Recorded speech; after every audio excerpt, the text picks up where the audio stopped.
أعوذ بالله من الشيطان الرجيم.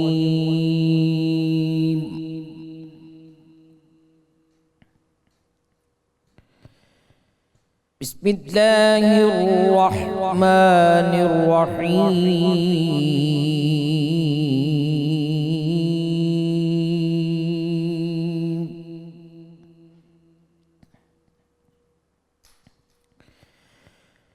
ويطعمون الطعام على حبه مسكينا ويتيما وأسيرا.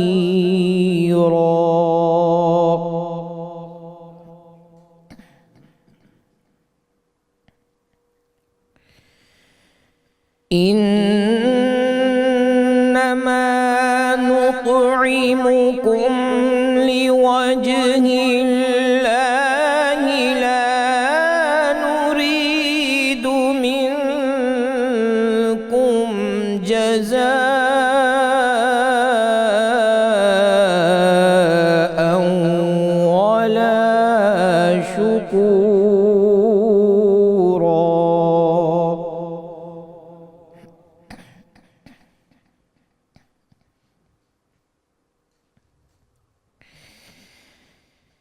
إنما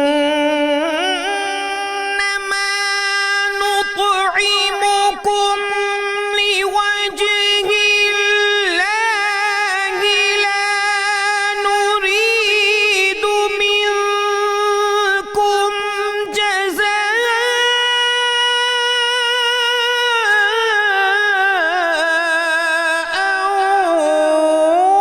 ولا شكورا.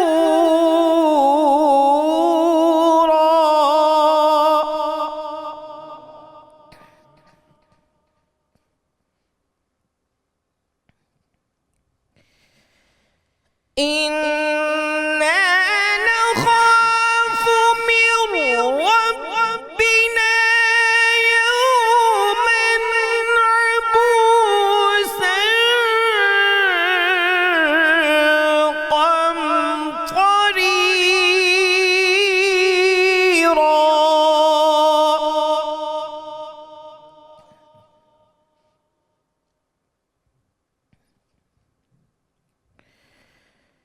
إنا نخاف من ربنا يوما عبوسا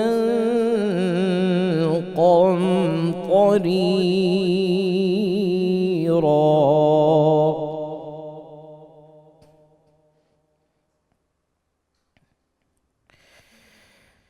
فوقاهم الله شر ذلك اليوم ولقاهم نضرة وسرورا وجزاهم بما صبروا جنة وحريرا.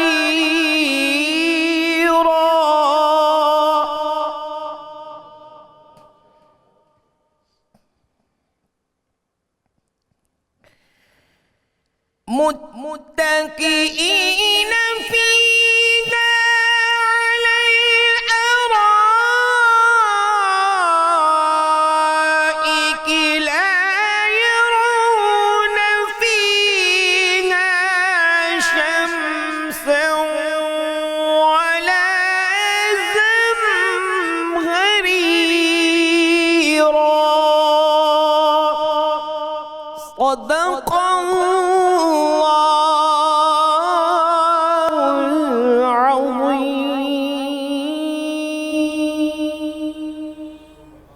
سبحان اللہ. جزاک اللہ خیرہ جناب قاری محمد کامران قادری صاحب، آپ کا بہت شکریہ. اعوذ باللہ من الشیطان الرجیم، بسم اللہ الرحمن الرحیم. السلام علیکم ناظرین مکرم. 92 نیوز چینل کی سحر ٹرانسمیشن رحمت رمضان میں آپ کا میزبان غلام معین الدین نظامی اپنے ساتھیوں سمیت حاضر خدمت ہے. میرے ساتھ کو ہوسٹ محترم طاہر حمید تنوری صاحب تشریف فرما ہیں۔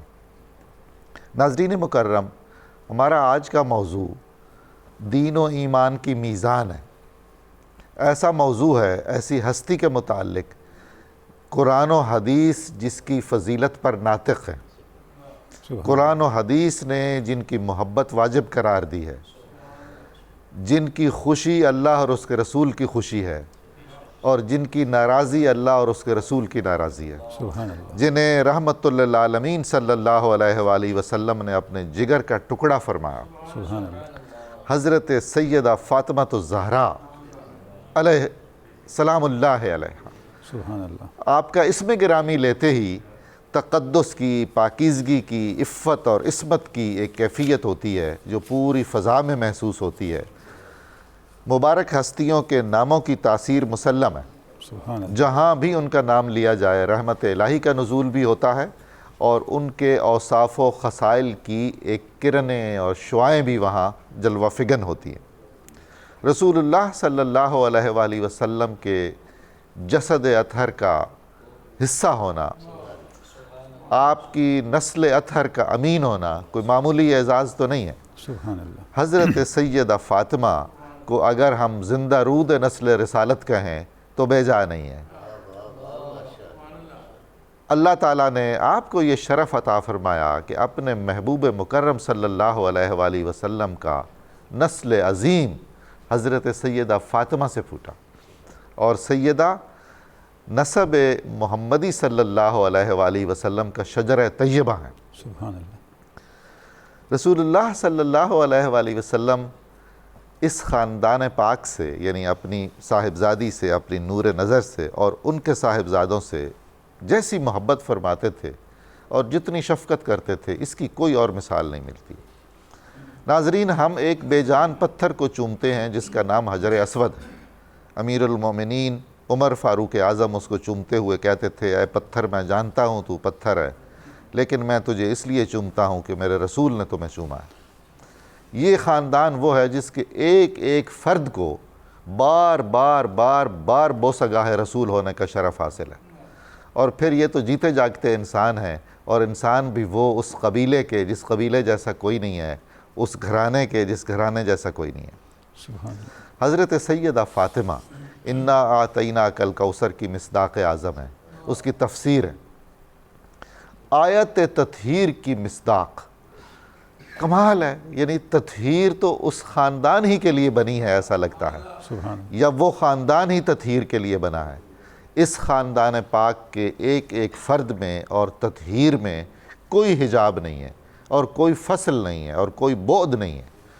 یہ قیامت کے بعد بھی جب حوض کوثر پر اکٹھی ہوگی یہ نسل پاک، تو اس وقت بھی یہ سراپا تطہیر ہوگی، اور اس دنیا میں بھی سراپا تطہیر ہے۔ رسول اللہ نے جن کے بارے میں فرمایا کہ فاطمہ مجھ سے ہے، میں فاطمہ سے ہوں، اس سے بڑا کوئی اعزاز ہو سکتا ہے؟ اللہ کے رسول صلی اللہ علیہ وآلہ وسلم نے فرمایا، فاطمہ کی خوشی میں میری اور میرے خدا کی خوشی ہے، فاطمہ کی ناراضی میں میری اور میرے خدا کی ناراضی ہے۔ اللہ کے رسول نے فرمایا، مجھ سے تو اللہ تعالیٰ کی خاطر محبت کیجئے، اور میرے اہل بیت سے میری خاطر محبت کیجئے۔ سبحان اللہ، یعنی کیا ان محبتوں کا ہم امین ہیں۔ اللہ تعالیٰ ہمارے دلوں کو اہل بیت اطہار کی محبت سے ہمیشہ مزین رکھے۔ میں اس گفتگو میں بہت میرے ذاتی جو احساسات اور جذبات ہیں، میں ان کی ترجمانی کرنے لگوں تو بہت ہی زیادہ وقت ہو جائے گا۔ ضمناً دوران گفتگو میں انشاءاللہ حصہ لیتا رہوں گا۔ تو نولی صاحب، آپ کچھ اضافہ فرمائیے اس گفتگو میں۔ جی ڈاکٹر صاحب، جیسے آپ نے ارشاد فرمایا، سیدہ کائنات کی شان اور مرتبہ جو اللہ رب العزت نے قرآن مجید میں ہمیں تعلیم کیا، جو آپ صلی اللہ علیہ وسلم نے ارشاد فرمایا، اور جب آپ ان سب پہلوؤں کو دیکھتے ہیں تو جو شان ہے سیدہ کائنات کی، وہ ہمارے ایمان کی تقویت، اس کا تذکرہ نہ صرف ایمان کی تقویت کے لیے، ہمارے دینی استحکام کے لیے، بلکہ خود ہماری ذاتی بقا کے لیے، ہمارے اپنے کردار کے لیے، ہماری نسلوں کی بقا کے لیے وہ ایک لازمی حصہ قرار پاتا ہے۔ سبحان اللہ۔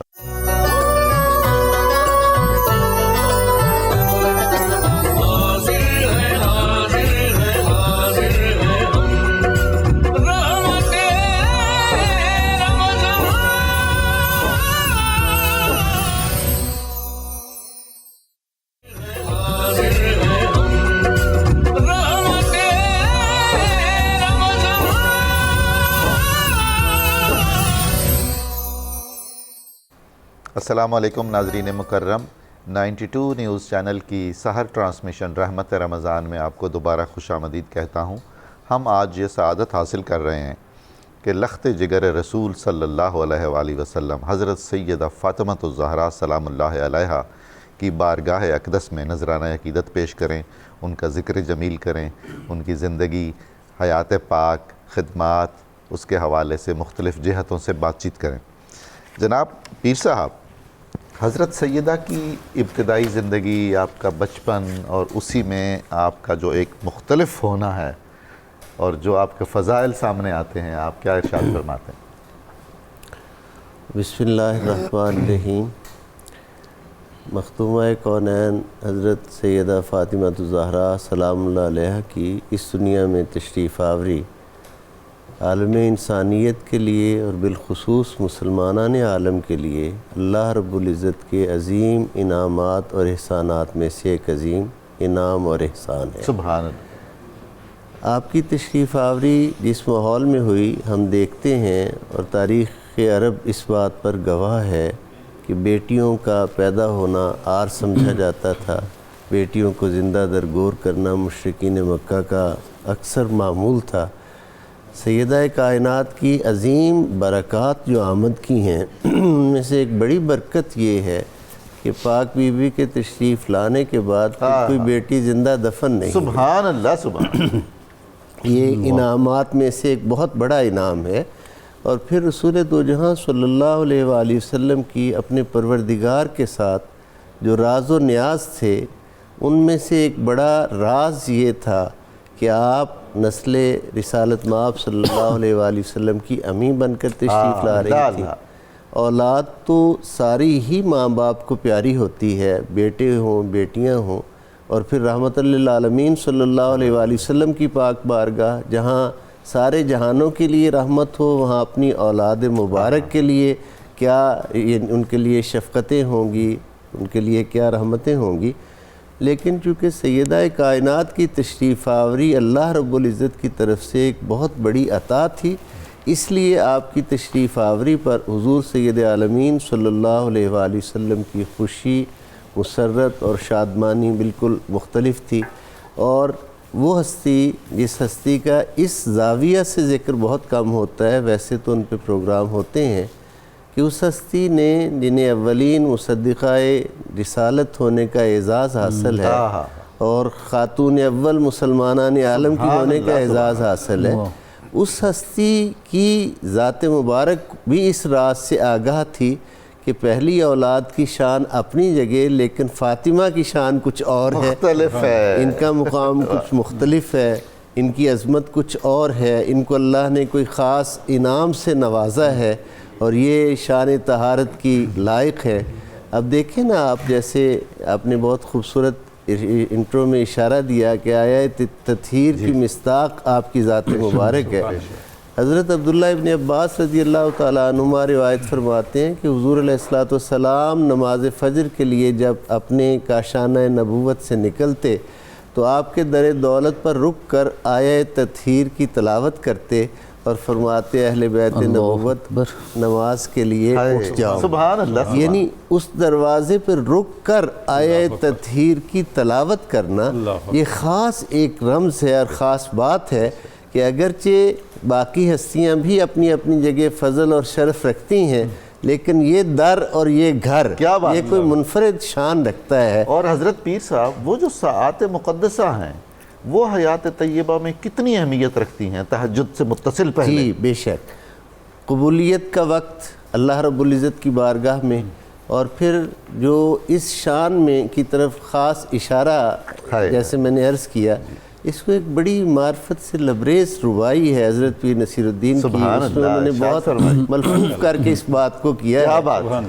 زہرا کو عطا ہوئی جو شان اعلیٰ، زہرا کو عطا ہوئی جو شان اعلیٰ، سمجھے گا اسے کوئی مقدر والا، کیا بات ہے، امید سفارش ان سے رکھتا ہے نصیب، سبحان اللہ، زہرا کا کہا مصطفیٰ نے نہ ٹالا، سبحان اللہ، سبحان علیہ اللہ، وآلہ وسلم۔ واہ واہ، تو حضرت سیدہ کائنات کی بچپن سے ہی اگر ہم دیکھیں، ایک تو اللہ رب العزت کی طرف سے منزلت اور شان جداگانہ ہے، پھر دیکھیں کہ آغوش آپ کو تربیت کے حوالہ سے وہ ملی جس ذات کو اللہ نے معلم کائنات اور معلم انسانیت بنا کر بھیجا، اور صاحب وحی الہی اور صاحب قرآن کی آغوش رحمت اور رافت آپ کو تربیت کے لیے ملی۔ تو حضور صلی اللہ علیہ وآلہ وسلم نے اپنی وہ تمام شانیں جو آپ کے رب نے آپ کو عطا فرمائی تھی، ان تمام شانوں کا حصہ وافر اور فیض وافر حضرت فاطمہ الزہرا سلام اللہ علیہ کو عطا فرمایا۔ اور دیکھیں، آقا سے نسبت رکھنے والی ہر ہستی ہمارے سر کا تاج اور ہمارے لیے محترم ہے کہ وہ حضور کے پیارے ہیں، لیکن ان سب ہستیوں میں الفاطمہ تو بضعۃ منی ایک ہی ہے، اور یہی چیز سمجھنے کی ضرورت ہے۔ آپ کا مقام اسی بات سے سمجھ میں آتا ہے کہ رسول محتشم صلی اللہ علیہ وآلہ وسلم ان کے ساتھ کیا پیار رکھتے تھے۔ اور پھر ڈاکٹر صاحب، یہ ایک بڑی ہی ہماری کمی ہے، میں اپنی کمی کی بات کر رہا ہوں، باقی تو سبھی مجھ سے محترم ہیں، وہ یہ کہ ہم دیگر زندگی کے معاملات میں یہ اصول پیش نظر رکھتے ہیں، لَقَدْ كَانَ لَكُمْ فِي رَسُولِ اللَّهِ أُسْوَةٌ حَسَنَةٌ، اللہ رب العزت نے فرمایا تمہارے لیے بہترین طرز حیات، نمونہ عمل میرے پاک حبیب صلی اللہ علیہ وآلہ وسلم کی زندگی ہے۔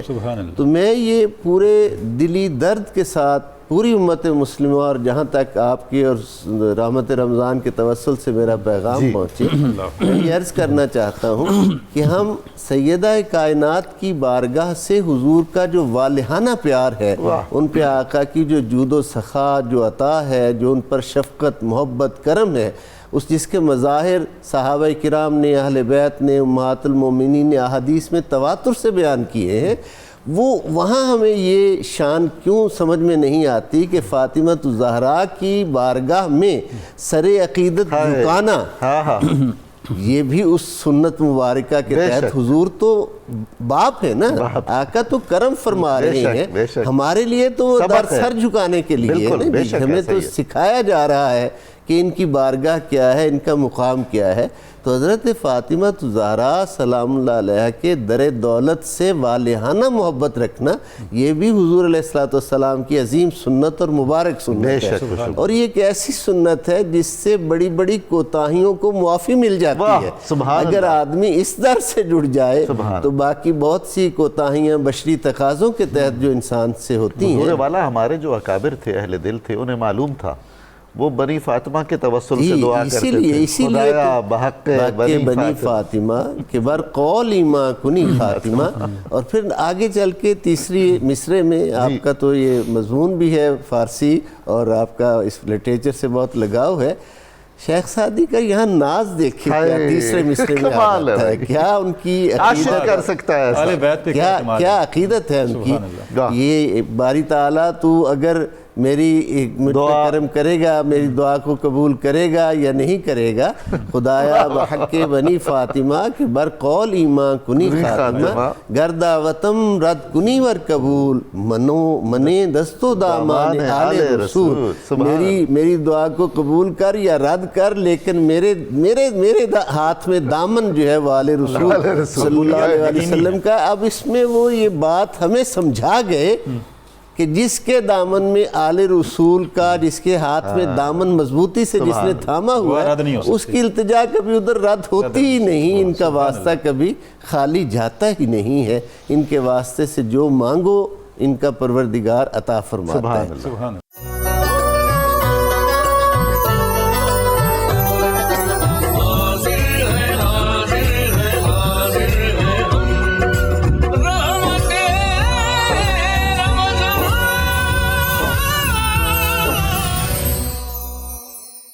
ڈاکٹر صاحب کی طرف چلتے ہیں. ڈاکٹر سید حامد فاروق بخاری صاحب. ڈاکٹر صاحب آپ صلی اللہ علیہ وسلم کی ہستی کے ساتھ جو سیدہ کائنات کا تعلق ہے, جو قربت ہے, اس کی مثال بیان کرنی بہت مشکل ہے. آپ اس پر ارشاد فرمائیں, کیا نوعیت ہے اس تعلق کی, کیا محبت ہے, اور کس طرح سے ہمیں ان کی حیات پاک سے پتہ چلتا ہے اس چیز کا؟ بسم اللہ الرحمن الرحیم. پہلے تو میں آپ کو مبارکباد پیش کرنا چاہوں گا. بڑا ہی خوبصورت انٹرو قبلہ نے ارشاد فرمایا اور آپ نے ان کی معاونت کی, اللہ کریم سے قبول فرمائے. آمین آمین. اور حضرت قبلہ پیر صاحب نے بڑا ہی روحانی آغاز جو ہے وہ فرمایا ہے, اور مجھے ایسے لگتا ہے کہ ہم 1450 سال پیچھے چلے کوئی گئے شک نہیں, ہیں اور اسی در اقدس کے سامنے کھڑے ہیں. ایک کیف آفرین حضرت ماحول ہے. سیدنا امام شافعی رحمۃ اللہ علیہ ہی کی بارگاہ سے تائید لے کر ہم اپنی بات کریں گے, کیونکہ ہمارے اندر تو جرت ہی نہیں ہے کہ ہم ان ہستیوں کی بارگاہ میں کچھ عرض کر سکیں. اور آئمہ اربعہ میں سے رسول اکرم علیہ تحیۃ و ثناء کی نسل میں سے ہونے کا اعزاز حضرت امام شافعی کو حاصل ہے. تو آپ کا نام بھی محمد ہے, محمد بن ادریس شافعی ہیں, اور آپ محمد زادے بھی ہیں, سید زادے بھی ہیں. آپ ہی فرماتے ہیں کہ یا آل بیت رسول اللہ حبکم فرض من اللہ فی القرآن انزلہ, کہ اہل بیت پیغمبر تمہاری محبت اللہ نے قرآن میں نازل کر کے ہم پہ فرض کر دی ہے. قل لا اسألکم علیہ اجرا الا المودۃ فی القربى یکفیکم من عظیم الفخر انکم من لم یصلی علیکم لا صلاۃ لہ. اور اس سے بڑا آپ کا فخر کیا ہوگا کہ جو آپ پہ درود نہ پڑے اس کی نماز ادا ہی نہیں ہوتی. قبولیت کی بات نہیں ہے, قبول تو پتہ نہیں کس کی ہوگی کس کی نہیں ہوگی, لیکن ادا ہی نہیں ہوتی جو آپ پہ درود نہیں پڑے گا. اور جس طرح قبلہ نے ارشاد فرمایا نا بدعتم منی, اور آپ نے بھی سوال ارشاد فرمایا کہ تعلق کی نوعیت کیا ہے. بھئی ہم کیا جانے تعلق کی نوعیت کیا ہے؟ یا اللہ جانے, یا رسول اللہ جانے, یا زہرہ جانے, یا مولا علی جانے, یا حسن جانے, یا حسین جانے. یہ جو منی کا کلب ہے نا, منی کا کلب, بدعتم منی, حسین منی, حسن منی, لحم کا لحمی, اس کی سرکردہ رکن ہے جناب زہرہ پاک سلام اللہ علیہا. تو ہم تو اتنا ہی جانتے ہیں, مفسرین نے لکھا, محدثین نے لکھا, سیرت نگاروں نے لکھا, خطیبوں نے بیان کیا, وائزوں نے ہمیں یہ بتایا کہ آپ سب سے چھوٹی لخت جگر ہیں. لیکن جن کی لخت جگر ہیں انہوں نے کہا ام و ابیہا ہے, یہ تو باپ کی ماں ہے. لوگ کہتے ہیں بیٹی ہے, جس کی بیٹی ہے وہ کہتے ہیں. تو اب ہم کیا سمجھیں وہ تعلق کی نوعیت کیا ہے؟ جب حضرت امام حسین علیہ السلام کا حضرت ابو ہریرہ کہتے ہیں کہ رسول اکرم نے اپنا منہ مبارک کھولا, پھر جناب حسین کا کھولا, پھر منہ میں منہ داخل کر کے کہا مولا حسین مجھ سے ہے, میں حسین سے ہوں. اب یہ اس حدیث کا ہم ترجمہ تو کر سکتے ہیں قبلہ تنولی صاحب, ترجمانی تو ہم نہیں کر سکتے نا ان جذبات کی. اب اللہ جانے, جناب رسول اللہ جانے, حسن جانے, حسین جانے. اور انٹرو میں کتنا شاندار جملہ قبلہ نے ارشاد فرمایا کہ وہ حجر اسود جو پتھر ہے جسے چومنے سے سارے گناہ معاف ہوتے ہیں, اسے ایک تو یہ پتا چلا کہ جس پتھر کو رسول اللہ چوم لیتے ہیں وہ پتھر بھی مختار کل ہو جاتا ہے. اب رسول اللہ کی اپنی شان کتنی بلند ہے, پتھر مختار کل ہو گیا. اور اب امت 1400 سال پیچھے اس پتھر پہ تو ٹھہر گئی, اب آگے بڑھنا ہم بھول گئے کہ اگر پتھر چومنا اتنا معزز ہے تو جنہیں صبح و شام میرا آقا چوما کرتے تھے اور جنہیں کہا یہ میرے جگر کا ٹکڑا ہے, تو ہمیں تو اس تعلق کی حقیقی نوعیت کا اندازہ ہی نہیں ہے. جیسے رسول اکرم نے ارشاد فرمایا تھا نا حضرت سیدنا صدیق اکبر کو, اب صدیق اکبر سے زیادہ کس کی قربت ہے جناب رسول اللہ کے ساتھ؟ صدیق کہتے ہیں میں رسول اکرم کے اتنے ساتھ ہوتا ہوں کہ گھٹنے کے ساتھ گھٹنا جڑا ہوتا ہے, لیکن مجھے نہیں پتا جبریل آیا یا جبریل چلا گیا. آقا کہتے ہیں آیا تھا, میں کہتا ہوں آیا تھا. آقا فرماتے ہیں چلا گیا, میں کہتا ہوں چلا گیا. یہ تو ایمان بالغیب ہے نا, دیکھ کر ماننا, یہ مقصود ہی نہیں ہے. وہ تو بنی اسرائیلیوں نے بھی کہا تھا حتی نر اللہ جہرتن, لیکن متقی ہونے کا سب سے پہلا وصف یہ ہے کہ الذین یؤمنون بالغیب, کہ جو بغیر دیکھے مانتا ہے. حضور وہ صدیق ہی کون ہوا جسے ماننے کے لیے ظاہری تصدیق کی ضرورت ہے؟ اور جناب صدیق اکبر نے فرمایا تھا جاہلوں کے باپ کو, ابو جہل کو یہ کہا تھا کہ زمانے کی کوئی زبان کہے تو میں نہیں مانتا, اگر محمد رسول اللہ نے کہا تو میں سر جھکا دیتا ہوں. تو اس صدیق کو میرے آقا نے فرمایا صدیق تم بھی نہیں جانتے کہ میری حقیقت کیا ہے, اللہ نے مجھے کیا بنایا ہے. تو آج ہم کیا جانیں گے جناب زہرہ کے تعلق کی نوعیت کیا ہے رسول اکرم کی ذات کے ساتھ؟ میرے آقا کتنی محبت فرماتے تھے, لیکن چند مظاہر ہیں جو محبت کی, جو مثالیں ہمارے سامنے آتی ہیں جن سے ہم یہ سمجھ سکتے ہیں کہ حضرت ام المومنین جناب عائشہ صدیقہ رضی اللہ تعالیٰ عنہ آپ روایت کرتی ہیں کہ رسول اکرم کی بارگاہ میں جب بھی زہرہ آتی تھی تو آقا اپنی مسند سے کھڑے ہو جاتے تھے. وہ مسند نبوت بھی ہے, مسند رسالت بھی ہے اور مسند ختم نبوت بھی ہے. میرے آقا وہاں سے کھڑے ہو کے جناب زہرا کا استقبال کرتے ہیں. یقیناً اللہ کا حکم ہوگا کہ زہرا کا استقبال ایسے کرنا ہے اور زمانے کو بتانا ہے جس طرح قبلہ نے اشارہ کیا کہ اس زمانے میں جب بچیوں کو زندہ درگور کیا جا رہا ہے. دیکھیے ہر باپ کے لیے بیٹی رحمت ہوتی ہے, تو یہ تو وہ رحمت ہے جو رحمت للعالمین کے لیے رحمت بن کے آئی ہے. اللہ رب العزت نے یہ اعزاز انہیں بخشا. آقا کھڑے ہو کے استقبال کرتے, اپنی مسند پہ بٹھایا کرتے تھے. اب جسے اپنی مسند پہ آقا بٹھا رہے ہیں اس کے تعلق کی نوعیت ہم کیا بیان کریں گے؟ کوئی فلسفی ہمارے زمانے میں, قبلہ میں آپ کی نظر یہ جملہ کرنا چاہوں گا, ہمارے زمانے میں اللہ انہیں لمبی عمر عطا فرمائے, بہت بڑے مفکر فلسفی ہیں, اور اقبال کی اللہ رب العزت نے انہیں وراثت بخشی ہے. ان کا نام ہے ڈاکٹر طاہر حمید تنولی صاحب. ان کا ایک جملہ اسی فلور پہ بولا گیا تھا اسی موضوع پہ, تو میں وہی جملہ عرض کرنا چاہتا ہوں کہ وہ کہتے ہیں کہ جناب رسول اللہ کے سارے اوصاف اور سارے کمالات کے اگر آپ تانیث سمجھنا چاہتے ہیں تو وہ جناب فاطمہ الزہرا. سبحان اللہ, تو محمد الرسول اللہ کی محمد اگر کسی کو کہنا چاہیں تو صرف فاطمہ ہوں گی. یہ جن صاحب کا آپ نے نام لیا ہے ان کو میرا سلام پہنچائیے. اللہ رب العزت ان پہ اپنی رحمتوں کا نزول فرمائے. سبحان اللہ, سبحان اللہ, سلامت رہیں. تو اب یہ ایسے جملے بھی تو اللہ کی عطا ہوتے ہیں نا, کسی کتاب میں تو نہیں لکھا ہوا. تو جناب رسول اللہ استقبال کرتے, اپنی جگہ پہ بٹھاتے, پیشانی پہ بوسہ دیتے, وہ آقا کریم کے ہاتھ چومتے, ید اللہ ہے نا, وہ ید اللہ کو چوما کرتی تھی. اور جب رسول اکرم ان کے گھر تشریف لے جاتے تو وہ کھڑے ہو کے رسول اکرم کا استقبال کرتے. اب یہ مناظر محبت کے اس موقع پہ ہے جس طرح قبلہ نے فرمایا کہ جہاں بیٹیوں کو زندہ اقرا بن حابس نے کہا آپ بچوں سے اتنی محبت کرتے ہیں, تو آقا نے ارشاد فرمایا کہ میں تو کرتا ہوں. کہنے لگے میرے تو 10 بچے ہیں, میں تو کوئی نہیں کرتا. تو آپ نے ارشاد فرمایا اللہ نے آپ کے دل سے رحمت کو چھین لیا ہے تو میں کیا کر سکتا ہوں. اب زہرا وہ ہیں کہ آقا کریم کے ساتھ تعلق کی نوعیت اتنی اہم ہے کہ ایک میرے آقا کی ران پہ جناب حسین ہیں, دوسری طرف نبی زادے رسول زادے جناب ابراہیم بن رسول اللہ ہیں.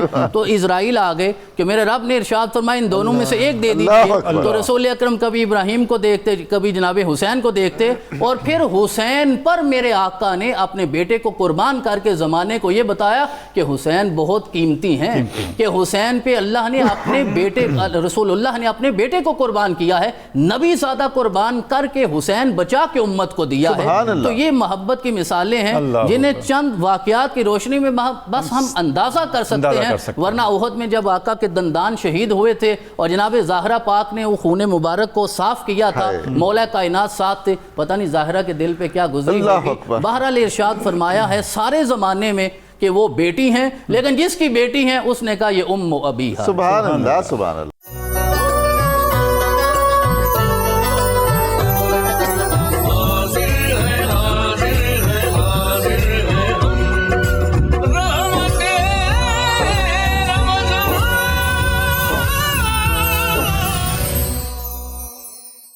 حضور پیر صاحب, سیدہ کی حیات طیبہ پر بہت گہرا اثر اپنی والدہ ماجدہ کا بھی ہے, حضرت سیدہ خدیجہ الکبریٰ کا. خود حضرت خدیجہ کی شخصیت, آپ کا جو بے مثال تعلق خاطر ہے رسول اللہ صلی اللہ علیہ وآلہ وسلم سے, اور اسلام لانے میں آپ کی سبقت, اور رسول اللہ صلی اللہ علیہ وآلہ وسلم کی مدح سرائی میں آپ کی سبقت, تو وہ اثرات حضرت سیدہ کی زندگی میں, آپ کے مزاج میں, سرشت میں, خمیر میں بھی تو ہوں گے. ڈاکٹر صاحب اس حقیقت کو اس زاویے سے بہت کم سمجھا گیا ہے, بلکہ اس پہ کام کرنے کی اشد ضرورت ہے کہ ام المومنین حضرت خدیجہ الکبریٰ سلام اللہ علیہ نے حضور علیہ السلام سے عقد کیا ہی آپ کو اللہ کا رسول سمجھ کر. کمال ہو گئی ہے, واہ.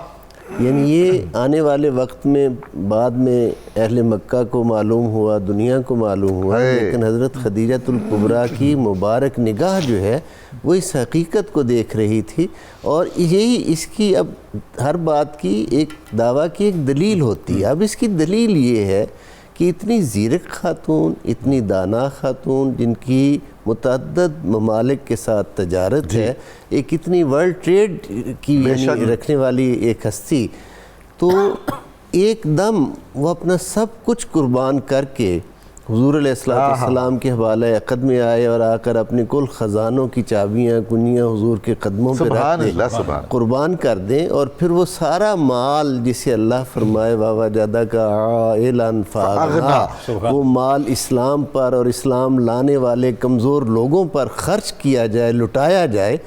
اب یہ سارا کچھ جو ہے یعنی باہر کے لوگ، کبھی کوئی حاضر ہیں صحابہ کرام میں سے کوئی، کبھی کسی نے کوئی منظر دیکھا یا نہیں دیکھا، جو اولاد مبارک ہوتی ہے، جو گھر کے افراد ہوتے ہیں، وہ تو دن رات ہر چیز کو دیکھ رہے ہوتے ہیں۔ تو سیدہ کونین اس بات کو اپنی ابتدا سے ہی یہ جانتی تھیں کہ اس اسلام پر، اس دین پر میرے بابا جان کا خرچ کتنا ہوا ہے اور میری مادر گرامی کا خرچ کتنا ہوا ہے۔ اس لیے حضرت فاطمہ الزہرا کی تربیت میں سب سے پہلی چیز کہ اللہ نے انہیں کس خاص شان کے ساتھ بنایا، شانیں تو وہ عطا فرماتا ہے نا، کس شان، کون سی شانیں عطا کر کے بھیجا، اور پھر دوسری بات یہ کہ اس شانوں والی ہستی کی تربیت ان مبارک ہاتھوں میں ہوئی کہ ایک ہستی آقا کل سردار کل انبیاء سلطان الانبیاء صلی اللہ علیہ وسلم کی ذات مبارک ہے، اور دوسری سب سے پہلی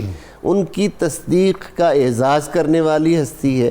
اس کو ایک دو جملوں میں ضرور اگر عرض کروں، یعنی ویسے تو ان کیفیات کو بیان کرنا اور سمجھنا، یعنی اگر ہم اس کو مختصر ترین یہ بات کریں کہ جیسے میں نے عرض کیا، اتنی بڑی ایک شخصیت جس کا پوری دنیا کے ساتھ ٹریڈ ہے، چل رہا ہے، معاملات چل رہے ہیں، وہ ہستی یہ جانتی ہے کہ اس مشرکانہ ماحول میں جس میں 500 سال سے زیادہ عرصہ ہو چکا ہے، شرک رائج کر گیا ہے، اس ماحول میں توحید کے نعرہ کے لیے اٹھ کر کھڑے ہو جانے کا نتیجہ کیا ہے؟ کمال ہے، سبحان اللہ۔ اس کا نتیجہ کیا ہے؟ تجارت کہاں جائے گی، باقی معاملات کہاں جائیں گے؟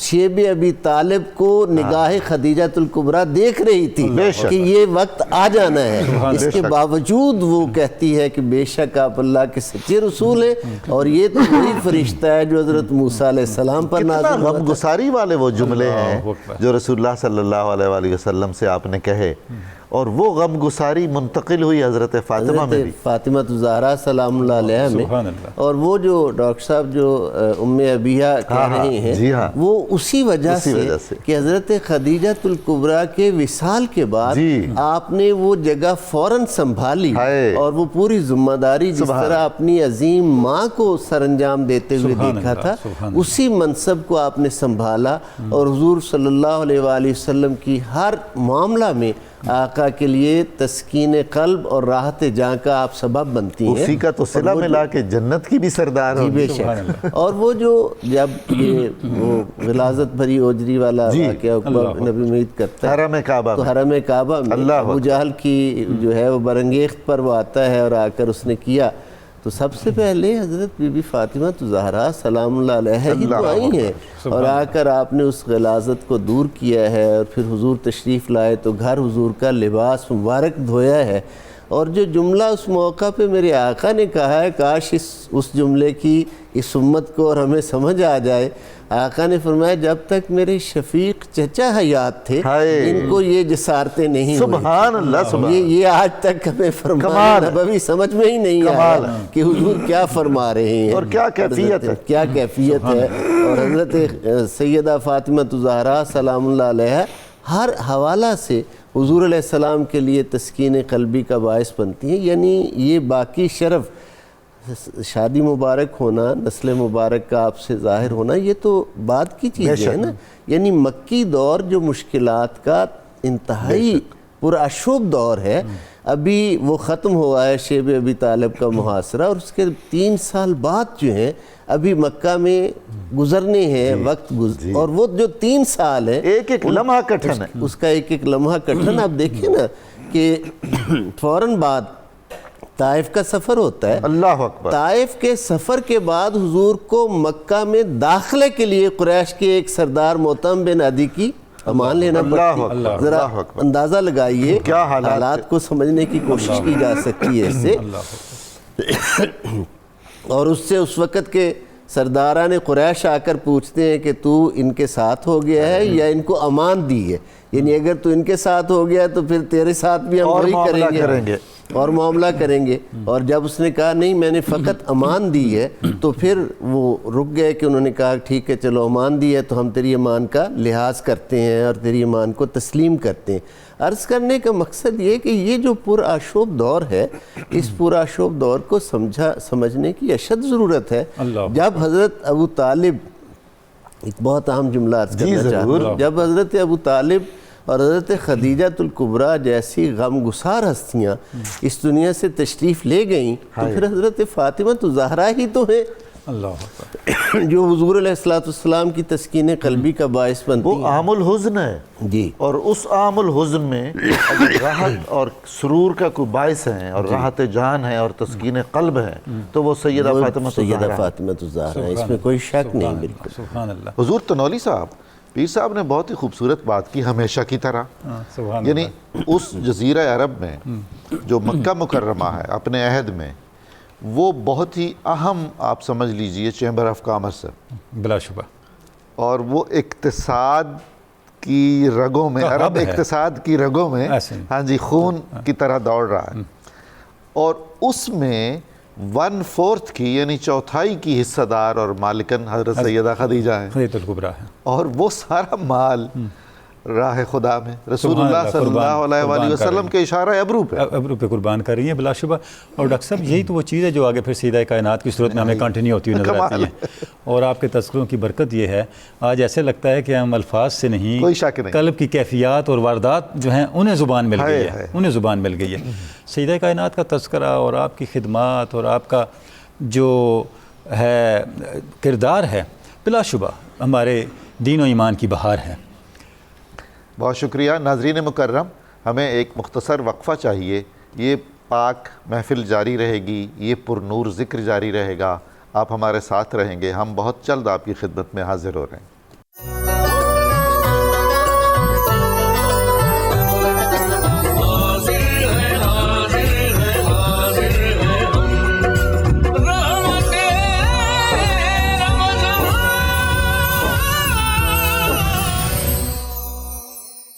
ڈاکٹر صاحب آپ کی خدمت میں آئیں گے.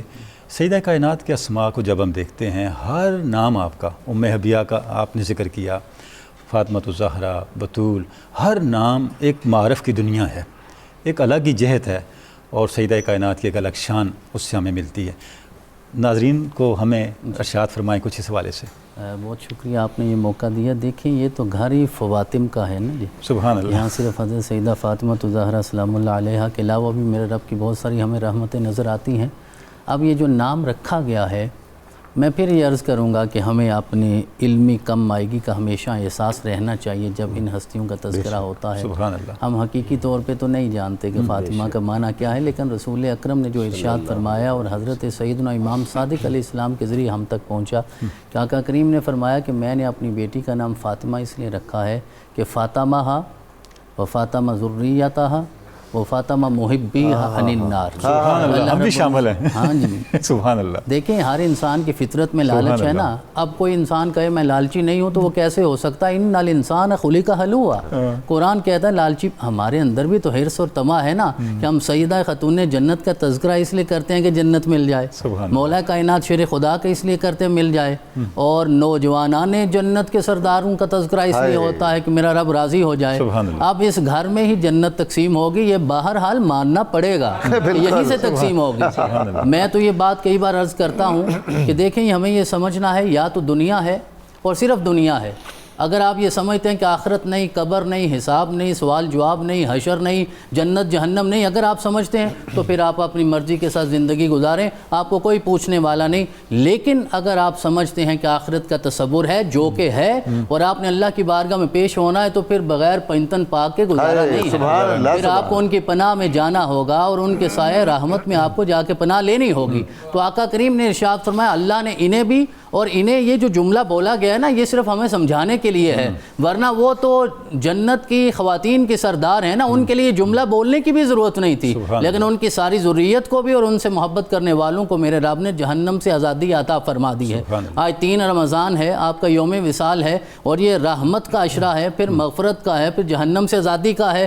اب کسی کو تو جہنم سے آزادی وہ 29 رمضان کو جا کے ملے گی نا، وہ جہنم کی آزادی کا عشرہ ہے، لیکن آج جو اپنے دل کا پیالہ درست کر کے سیدہ خاتون جنت کی بارگاہ میں حاضر ہوگا، میرا رب اسے آج ہی جہنم سے آزادی کی نعمت عطا فرمائے گا۔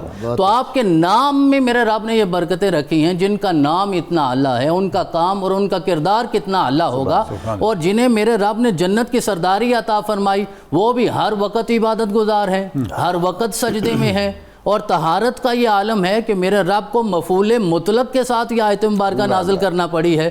جو عربی دان ہیں وہ زیادہ بہتر سمجھتے ہیں کہ مفعول مطلق تاکید کے لیے آتا ہے نا، انما یرید اللہ لیذھب عنکم الرجس اہل البیت ویطہرکم تطہیرا، میرے رب نے اتنی تاکید کے ساتھ ارشاد فرمایا ہے۔ تو اس ہستی کو میرے رب نے یہ نام کے اعتبار سے یہ اعلیٰ مقامات عطا فرمائے۔ اگر آپ کے القابات کا تذکرہ کیا جائے تو سب سے جو بڑا لقب ہے جو فاطمہ کے ساتھ ہی فوراً ہماری زبان سے ادا ہو جاتا ہے وہ ہے زہرا۔ اب زہرا یہ کلی کو کہا جاتا ہے۔ اب وہ کون سی کلی ہے؟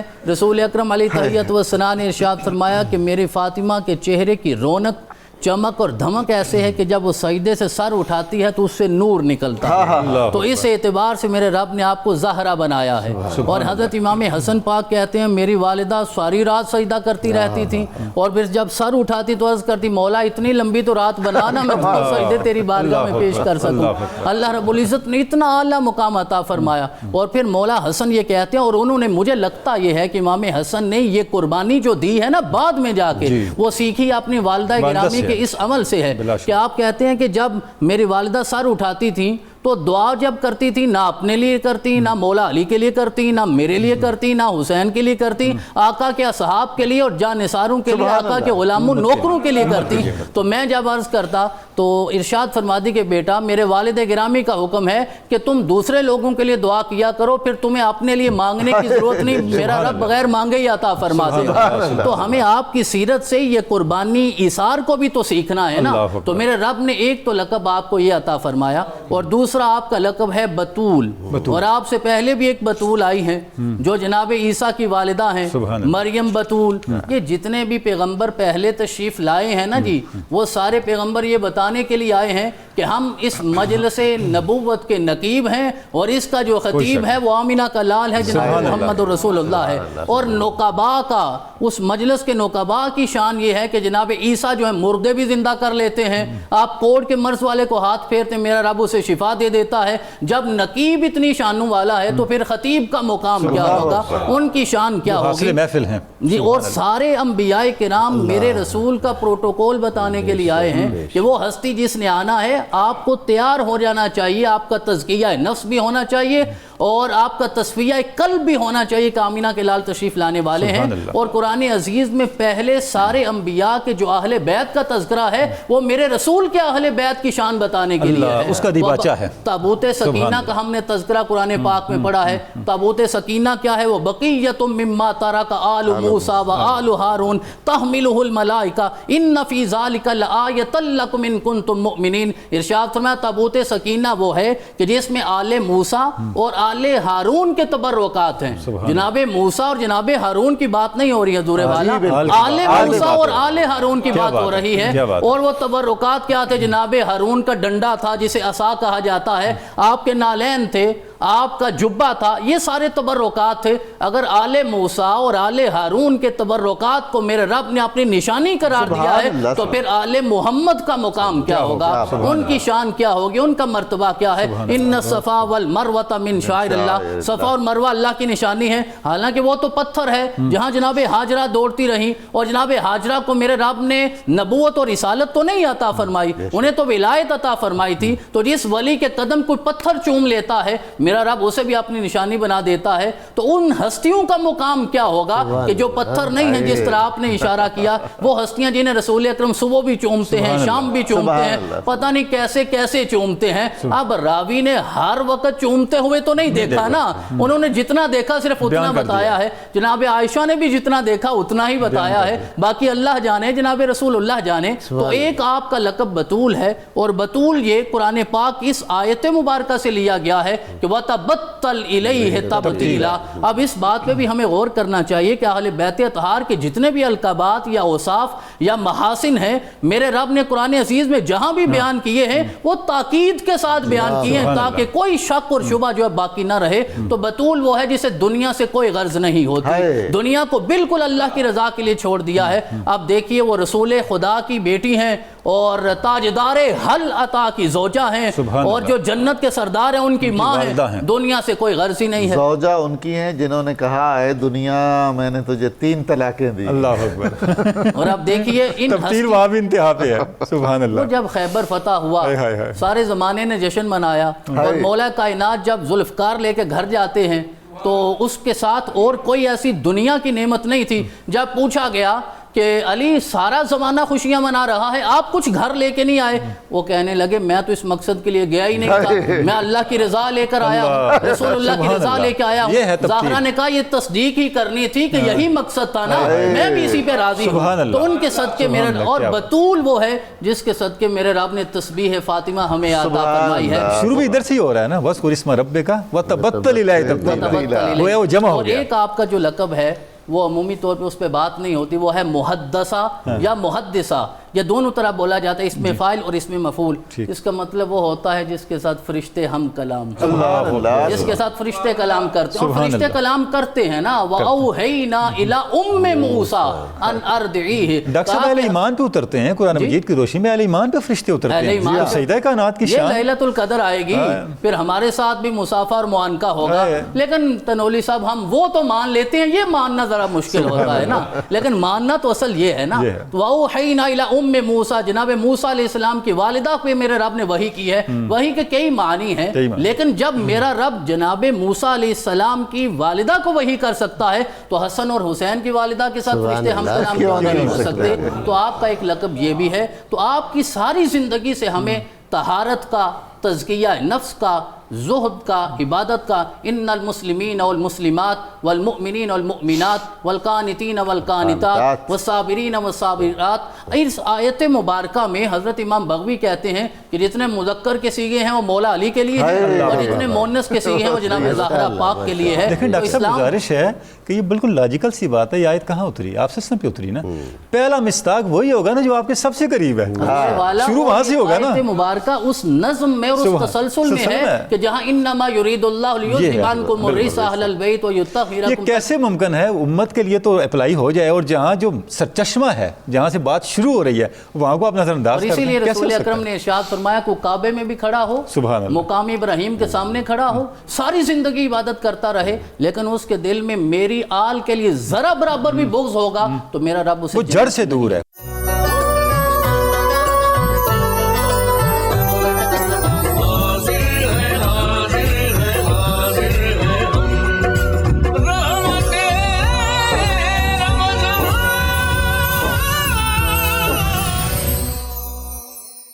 حضور والا پیر صاحب، حضرت سیدہ کے وصال پاک کے جو امور ہیں اور کیفیات ہیں، اس سے پہلے حضرت علیہ السلام کا وصال ہوا، کچھ ان کیفیات کا تذکرہ ضرور فرمائیے۔ حضور سید عالمین صلی اللہ علیہ وآلہ وسلم کا وصال پرملال اس نے امت مسلمہ کو تو نڈھال کیا ہی تھا، بالخصوص سیدہ کائنات حضرت بی بی فاطمہ الزہراء سلام اللہ علیہا کا اس موقع پر شدت غم سے جو حال ہے وہ بیان سے باہر ہے۔ ان کی آپ کی کیفیات اور کس طرح حضور سے جدائی اور فراق، اور پھر یہ کہ دیکھیں کہ وہ ہستی ہیں جو ہر لمحہ حضور علیہ السلام کو دیکھ کر اپنی شب کا آغاز کرتی ہیں اور اپنی صبح کا آغاز کرتی ہیں۔ یعنی ایک ہستی جس کا اس قدر اپنے بابا جان اور امام الانبیاء والمرسلین صلی اللہ علیہ وآلہ وسلم سے پیار ہو، اور وہ اپنے بچوں کو کی تربیت بھی اس انداز میں کریں کہ حضرت امام حسن مجتبیٰ علیہ السلام جب ظاہری اعتبار سے چلنے کے قابل ہوئے تو آپ انہیں تیار کر کے بھیجتی کہ جائیں نانا جان کی خدمت میں، اور مسجد میں کھیلنا نہیں بلکہ دیکھنا ہے کہ حضور پر کون سی آیات جو ہیں ان کی نزول ہوتا ہے، اور حضور کون سی آیات وحی الہی کی تلاوت کرتے ہیں، اور پھر جب وہ گھر آتے ہیں تو گھر آ کر حضور علیہ السلام کی وحی کی کیفیات کو بیان کرتے ہیں، آیات کو دہراتے ہیں۔ یعنی یہ بچوں کی، بیٹوں کی اور اولاد مبارک کی تربیت کا ایک منظر ہے جو حضرت سیدہ فاطمہ الزہرا سلام اللہ علیہ کے اس عمل سے ہمیں ظاہر ہوتا ہے۔ تو اب دیکھیں کہ حضور کے وصال مبارک پر وہ وحی الہی کا سلسلہ جو منقطع ہوا، اور جس ہستی کو وحی الہی سے اس قدر شغف تھا کہ وہ وحی الہی کو سننے کے لیے کان تمنائی تھے، محبوب خدا کو دیکھنا، صاحب قرآن سے قرآن کا فیض لینا، وحی الہی کی تلاوت سننا، یہ حضرت فاطمہ الزہرا سلام اللہ علیہ کی زندگی کا محبوب ترین مشغلہ۔ اور جب آقا کے وصال سے یہ وحی الہی کا سلسلہ رکتا ہے اور پھر حضرت فاطمہ الزہرا جدائی کے اس صدمہ سے نڈھال ہوتی ہیں، تو آپ اپنی اس کیفیت کو یوں بیان کرتی ہیں کہ بعد از فراق نبوی صلی اللہ علیہ وآلہ وسلم مجھ پر جو غم کے پہاڑ ٹوٹے ہیں، اگر یہ دنوں پر ٹوٹتے تو دن رات کی سیاہی اور تاریکی میں بدل جاتے۔ یعنی وہ اپنی کیفیات کو اس طرح سے بیان کرتی ہیں، اور جتنا وقت بھی گزرا اس کے بعد حضور کی جدائی میں، فراق میں آقا کو یاد کرتے ہوئے گزرا۔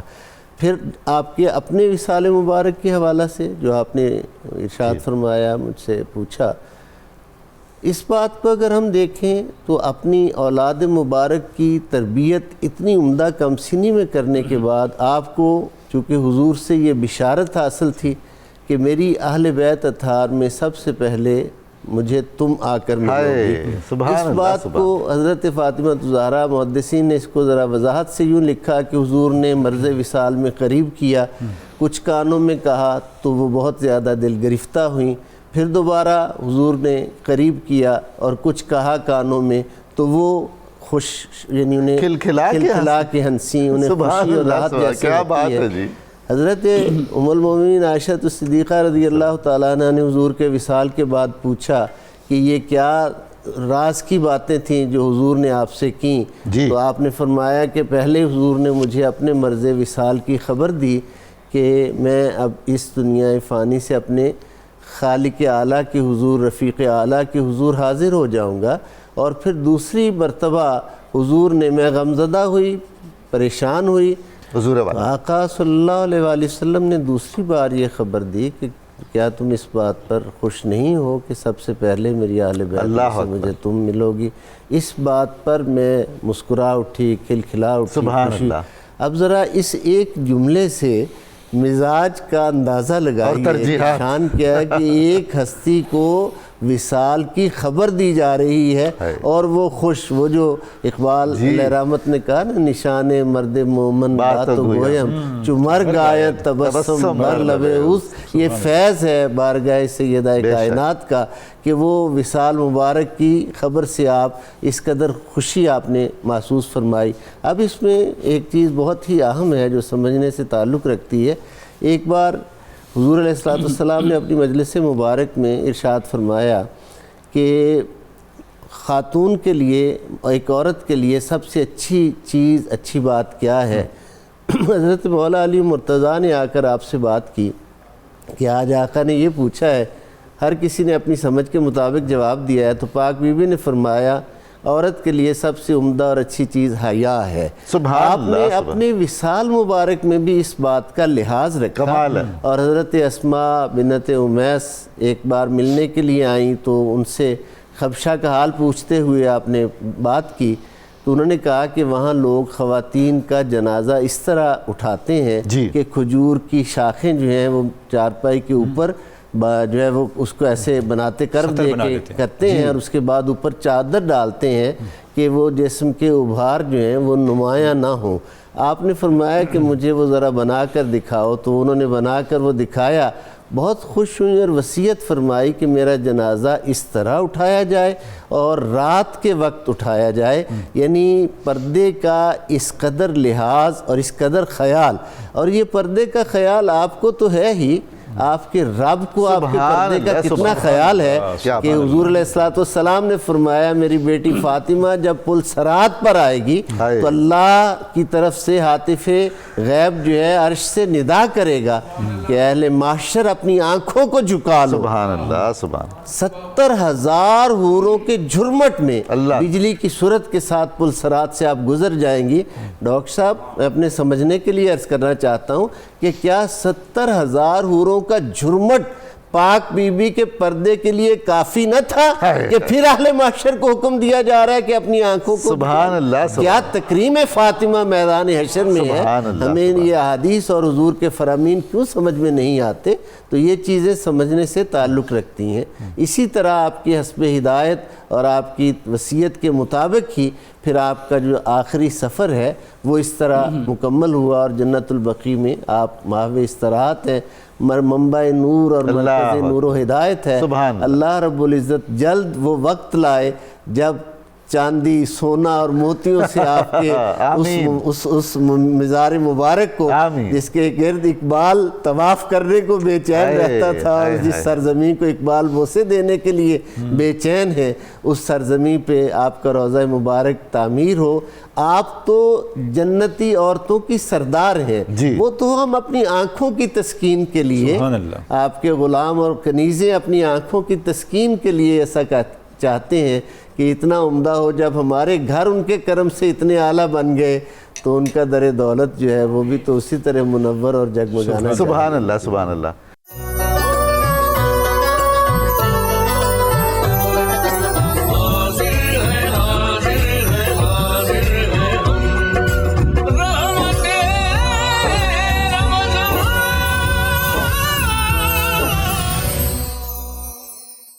حضور پیر صاحب، سیدہ فاطمہ الزہرا کی عبادت، ریاضت، آپ کا زہد و تقویٰ اور آپ کے ساتھ جو جنتی خواتین کا ذکر خیر آیا ہے اس پر کچھ آپ روشنی ڈالیے۔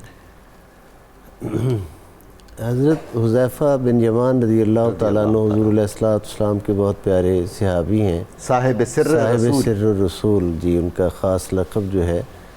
تو آپ روایت کرتے ہیں کہ میں کچھ دن حاضر بارگاہ نبوی نہ ہو سکا تو میری والدہ نے مجھے سرزنش کی، تنبیہ کی۔ میں نے وعدہ کیا کہ آج مغرب کی نماز میں اپنے آقا کی اقتداء میں پڑھوں گا۔ جامع ترمذی ہے، باب المناقب کی یہ حدیث ہے۔ جی حضور علیہ السلام کی خدمت اقدس میں مغرب کی نماز کے وقت حاضر ہوئے، نماز ادا کی۔ آقا اپنے بیت الشرف میں تشریف لے گئے، عشاء کے وقت پھر تشریف لائے، عشاء کی نماز بھی حضور کی اقتداء میں ادا کی، اور پھر اس کے بعد میرے آقا صلی اللہ علیہ وآلہ وسلم جنت البقیع کی طرف چلے تو یہ آپ کے پیچھے پیچھے۔ حضور علیہ السلام نے قدموں کی آہٹ سنی تو پوچھا کون ہو؟ حذیفہ جی یا رسول اللہ۔ سبحان اللہ، سبحان۔ میرے آقا نے فرمایا میں تمہیں ایک بات بتاؤں، چونکہ جیسے آپ نے خوبصورت ٹچ دیا ہے کہ صاحب سر الرسول، تو اب یہ ہستیاں اس لائق ہیں کہ ان سے وہ باتیں کی جائیں اور ان کے ذریعہ سے آگے امت کو پہنچائی جائیں۔ کمال ہے۔ تو آقا نے فرمایا کہ آج میرے پاس ایک ایسا فرشتہ اترا ہے جب سے اسے اللہ نے خلق کیا ہے وہ زمین پر نہیں اترا۔ سبحان اللہ۔ اس نے اپنے رب سے میری زیارت کی اجازت چاہی۔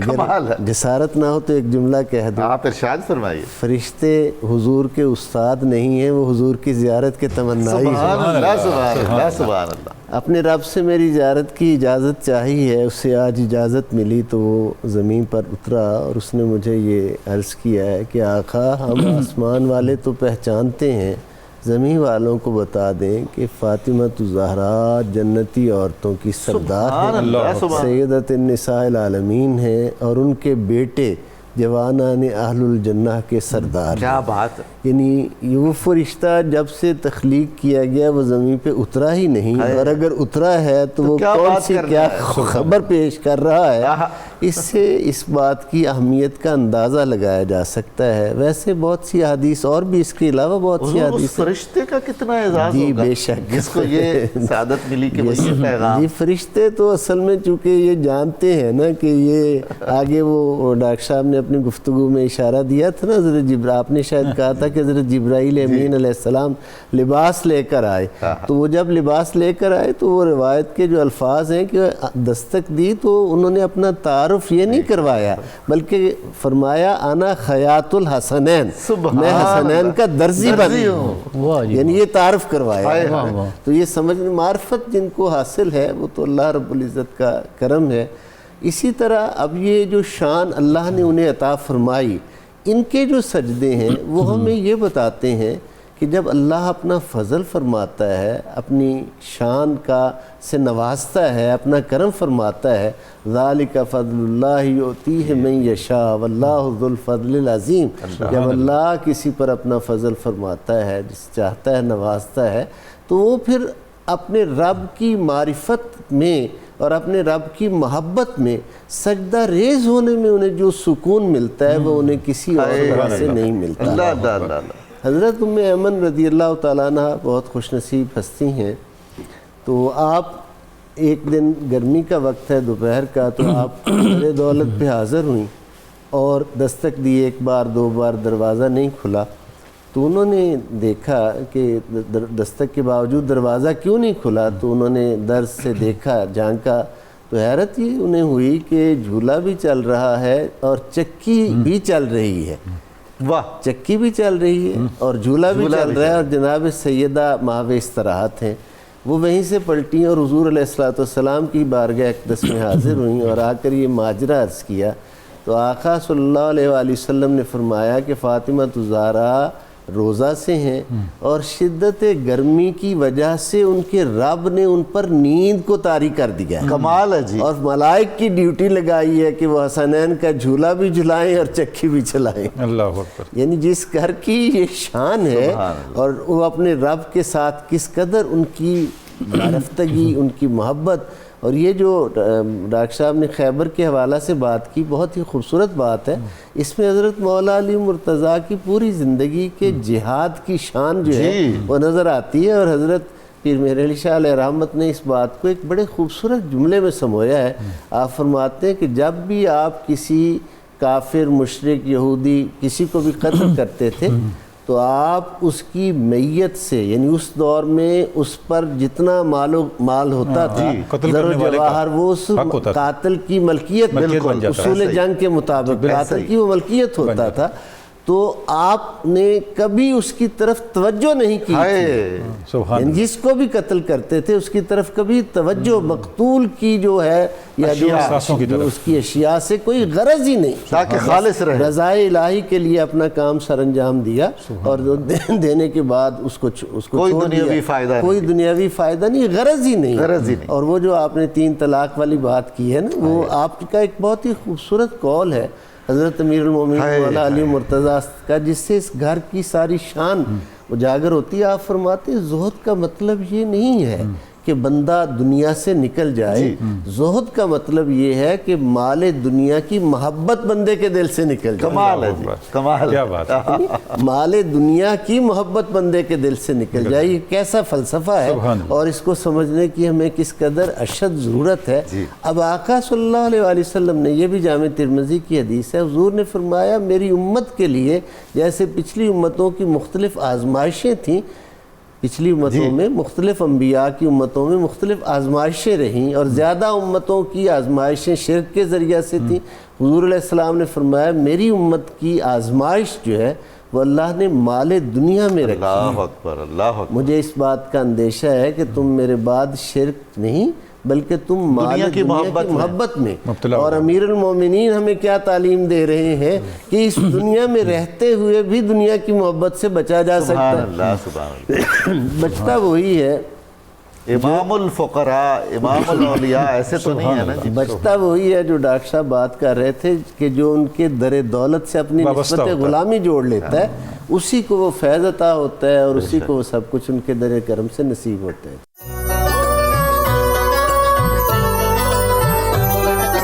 غازی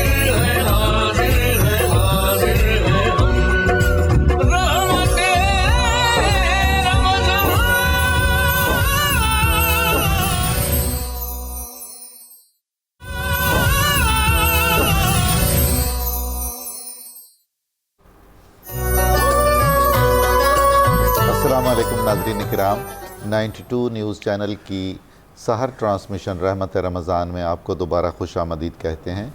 مجھے یعنی معین نظامی کو درس مثنوی مانوی آپ کی خدمت میں پیش کرنا ہے، حضرت مولانا جلال الدین رومی کی مثنوی کا کچھ انتخاب، اور اس کے بعد انشاءاللہ ڈاکٹر طاہر حمید تنولی صاحب اختتام پر مناجات ائمہ اہل بیت اطہار علیہم السلام میں سے انتخاب پیش کریں گے۔ حضرت مولانا جلال الدین رومی رحمۃ اللہ تعالیٰ علیہ کے جتنی بھی کتابیں ہیں، خاص طور پر ان کا دیوان غزلیات اور ان کی مثنوی، ان میں وہ جا بجا ایسے ایسے رنگوں میں نعت لکھتے ہیں اور نعت کے ذیل میں صحابہ کرام کو اور اہل بیت کو خراج تحسین پیش کرتے ہیں۔ یہ روایت ان کی غزلوں میں بھی ہے اور ان کی مثنوی مبارک میں بھی ہے، وہ مثنوی جو خود ایک مرکز رشد و ہدایت ہے اور سرچشمہ عرفان جس کو کہا جاتا ہے۔ حضرت امیر المومنین علی کرم اللہ وجہہ الکریم کے بارے میں مثنوی کا ان کا ایک مصرع تو ضرب المثل بنا ہوا ہے۔ آپ فرماتے ہیں، از علی آموز اخلاص عمل۔ اگر آپ نے نیک کاموں میں حسن نیت کو دیکھنا ہو، اگر اخلاص کو دیکھنا ہو، تو وہ امیر المومنین علی کرم اللہ وجہہ الکریم کی ذات والا صفات میں دیکھیں اور ان سے سیکھیں۔ ایک جگہ فرماتے ہیں اس حدیث کی طرف اشارہ کرتے ہوئے جس میں اللہ کے رسول صلی اللہ علیہ وآلہ وسلم نے حضرت امیر المومنین کو مولا قرار دیا، فرماتے ہیں، گفت ہر کورا منم مولا و دوست، ابن ام من علی مولا اوست، کہ رسول کریم صلی اللہ علیہ وآلہ وسلم نے فرمایا، جس کسی کو میں مولا ہوں اور جو کوئی مجھے دوست رکھتا ہے، یہ میرا چچا کا بیٹا علی اس کا مولا ہے اور اس کا دوست ہے۔ یہ اس کو ہر شخص کو چاہیے کہ وہ ان کو اپنا مولا اور اپنا دوست قرار دے۔ آگے اس کی تشریف دیکھیے، لفظ مولا کی کیسی عرفانی اور کتنی وسیع اس کی تعبیر فرماتے ہیں۔ کیست مولا، مولا کون ہوتا ہے؟ ان کے آزادت کنت، مولا وہ ہوتا ہے جو آپ کو آزاد کرے، بند رقیت سے پایت برکنت، اور آپ کے قدموں سے جو طرح طرح کی غلامی کی زنجیریں لپٹی ہوئی ہوں ان کو کاٹے توڑے اور آپ کو غلامی سے آزاد کرے۔ یہ غلامی فکری بھی ہے، یہ غلامی دینی بھی ہے، کسی بھی طرح کی غلامی ہے۔ تو گویا مولا کا منصب حضرت رومی کے نزدیک ایک ایسا منصب ہے جو منصب پیغمبری کے بعد متصل منسلق رشد و ہدایت کا منبع ہے۔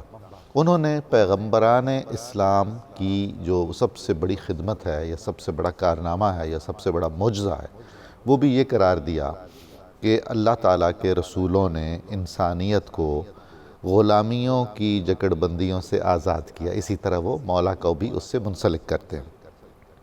اس کے بعد ایک بہت ہی خوبصورت بات جس میں وہ بڑے ہی استعارے کے انداز میں حضرت سیدہ فاطمہ الزہرا کو خراج عقیدت پیش کرتے ہیں، اور میں تو یہ سمجھتا ہوں کہ انہوں نے یہ استعاراتی انداز اس لیے اختیار کیا ہے کہ چونکہ حضرت سیدہ کی ذات میں تھا اخفا اور پردہ اور حجاب، اور اسی لیے قیامت کے روز بھی جب آپ میدان حشر میں آئیں گی تو فرمایا جائے گا کہ آنکھیں نیچی کر لیجئے، تو آپ نے حضرت رومی نے ایک بہت ہی خوبصورت انداز میں ذکر کیا، اس کا وہ میں پیش کرتا ہوں۔ یہ سادات کرام کے بارے میں ہے کہ رسول اللہ صلی اللہ علیہ وآلہ وسلم کی جو اولاد ہے، جو اولاد سیدہ فاطمہ ہے، اس کے بارے میں فرمایا کہ ان خلیفہ زادگان مقبلش زادہ اند از عنصر جان و دلش، کہ یہ جو سادات کرام ہیں یہ اتنے پسندیدہ ہیں، اتنے نیک بخت ہیں، اتنے خوش بخت ہیں، اتنے ہمارے لیے محترم ہیں کہ یہ رسول اللہ صلی اللہ علیہ وآلہ وسلم کے عنصر جان و دل سے پیدا ہوئے ہیں۔ اب یہ جو عنصر جان و دل ہے یہ حضرت فاطمہ کو قرار دیا ہے، جن کے بارے میں رسول اللہ صلی اللہ علیہ وسلم نے فرمایا تھا کہ فاطمہ میرے جگر کا ٹکڑا ہے۔ تو امید ہے کہ ہمارا یہ سلسلہ درس مثنوی کا اسی طرح جاری رہے گا، ہر روز ہم آپ کی خدمت میں حاضر ہوا کریں گے اور تھوڑا تھوڑا کر کے یہ سعادت حاصل کریں گے۔ اور اب میں درخواست گزار ہوں ڈاکٹر طاہر حمید تنولی صاحب سے کہ وہ مناجات پیش کریں گے، مگر اس سے پہلے ہمیں ایک مختصر سا وقفہ لینا ہے۔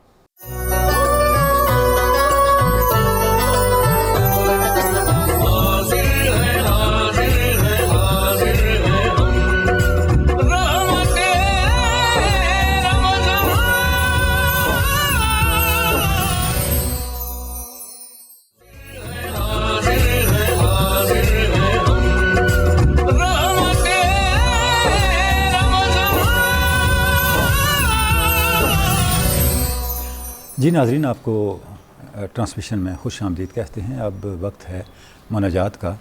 ائمہ اہل بیت اطہار کی مناجات میں سے ہم ہر پروگرام میں ایک مناجات پڑھتے ہیں کہ وہ برکت لیں اور اپنے ظاہر و باطن کو ہم منور کریں ان انوار سے۔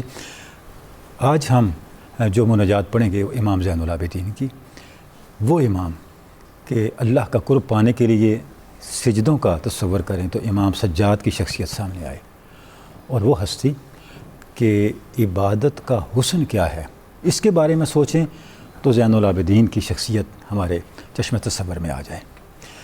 آپ اللہ کی بارگاہ میں یوں دست پر دعا ہیں: الہی البسطنی الخطایا ثوب المذلتی، اے الہی میری خطاؤں نے مجھے ذلت کا لباس پہنا دیا، وجللنی تباعد من کا لباس مسکنتی، اور تیری بارگاہ سے دوری نے مجھے بے چارگی کا لباس دے دیا، وامات قلبی عظیم و جنایتی، اور جو بڑے بڑے گناہ مجھ سے جن کا ارتکاب ہوا انہوں نے میرے قلب کو مردہ کر دیا، فاحیہ بتوبۃ من کا یا عملی و بغیتی، اور ہے میرے اللہ کہ تو ہی میری امید ہے، تو ہی میری طلب ہے، و یاسولی تو ہی میری آرزو ہے، و منیتی اور تو ہی میری چاہت ہے، میرے اس دل کو اپنی بارگاہ میں میری توبہ کے ذریعے سے زندگی عطا کر دے۔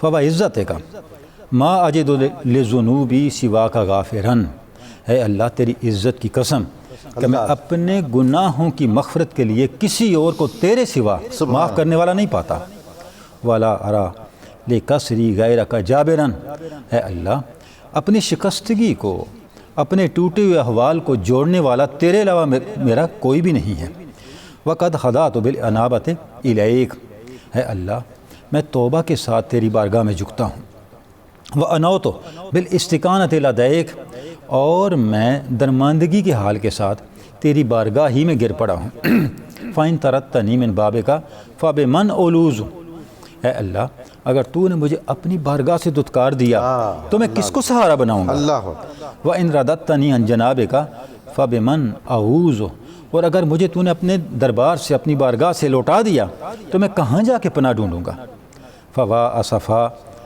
من خجلتی و افتداحی، اے اللہ مجھے افسوس اپنی شرمساری پر اور گناہوں کے باعث اپنی رسوائی پر، وَوَالَحْفًا من سوء عملی و اجتراحی، اور افسوس میرے برے اعمال پر اور ان کے نتیجے میں میری زندگی میں آنے والی آلودگی پر، اسألک یا غافر ذنب الکبیر، اے اللہ جو بڑے بڑے گناہوں کو معاف کرنے والا ہے میں تیری بارگاہ میں سوال کرتا ہوں، ویا جابر العظم الکثیر، اور جو ٹوٹی ہڈیوں کو جوڑنے والا ہے تیری بارگاہ میں سوال کرتا ہوں، انتہب علی موبقات الجرائر، کہ تو جو میرے بڑے بڑے گناہ ہیں، جرائم ہیں، اے اللہ ان پر مجھے معافی عطا کر دے، وتستر علی فاضحات سرائر، اور میرے جو خفیہ گناہ ہیں یا اللہ ان پر تو پردہ ڈال دے، ولا تخلنی فی مشہد القیامت من برد عفوک و مغفرتک، اے اللہ قیامت کے دن میدان محشر میں مجھے اپنے عفو اور مغفرت کی چادر کے سائے سے محروم نہ کیجیے، سبحان اللہ، ولا تارنی من جمیل صفحک و سترک، اے اللہ اپنی بہترین پردہ داری اور ستر پوشی سے مجھے محروم نہ کیجیے، الہی حل یرجو العبد العابق الا الی مولاہ، اے اللہ اگر کوئی باغا و غلام لوٹنا چاہے کیا وہ اپنے آقا کے علاوہ کسی اور بارگاہ میں جا سکتا ہے؟ سبحان اللہ، ام حل یجیرہ من ساحتہ احد سواہ، اگرچہ اس کا آقا اپنے غلام پہ ناراض ہو، لیکن کیا اس کی ناراضی کو اس کے آقا کے علاوہ کوئی اور ٹال سکتا ہے؟ لہٰذا میں تیری بارگاہ میں جھکتا ہوں، اپنی ناراضیوں کو رضا میں اور خوشنودیوں میں بدل دے، اور مجھے اپنی مغفرت کے چادر کے اندر لپیٹ لے، ان کے ساتھ اپنی رحمتوں کے ساتھ مجھے ڈھانپ دے۔